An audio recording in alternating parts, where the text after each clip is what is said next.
नमस्कार, स्वराज मराठी न्यूज चॅनलमध्ये आपलं स्वागत आहे. पाहूयात आजच्या टॉप 10 घडामोडी. सांगली शहरातील आंबेडकर रोडवर आज सकाळी जमखंडी मुंबई एसटी बस आणि ज्युपिटर दुचाकी यांच्यात भीषण अपघात. तर शाहूनगरमध्ये महिलेचा खून, पतीवर संशयाची सुई. संजयनगर पोलिसांकडून तपास सुरू.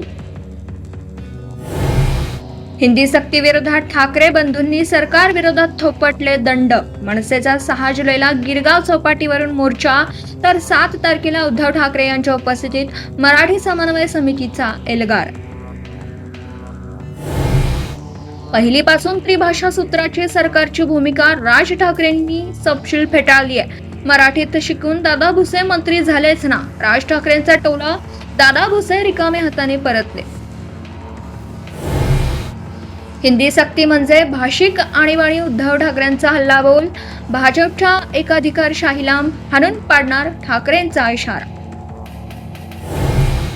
मुख्यमंत्री असताना उद्धव ठाकरेंनी हिंदी सक्तीचा अहवाल स्वीकारला.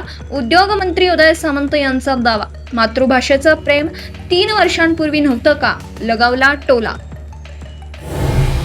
टीकाकारांच्या बापाला मोदींनी 6,000 दिले.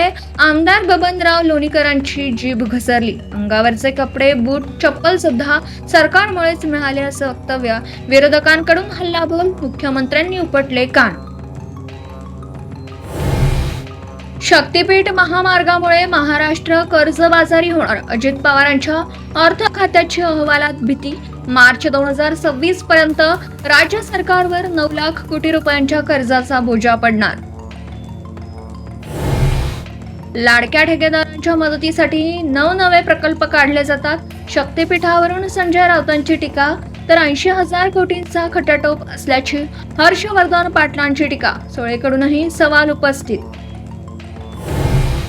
वाशिम जिल्ह्यात मुसळधार पावसाचं थैमान. संभाजीनगर ते नागपूर महामार्गावर पाणी साचल्याने वाहतूक खोळंबली. पाझर तलावाचा सांडवा फुटल्याने शेतकऱ्यांचं नुकसान.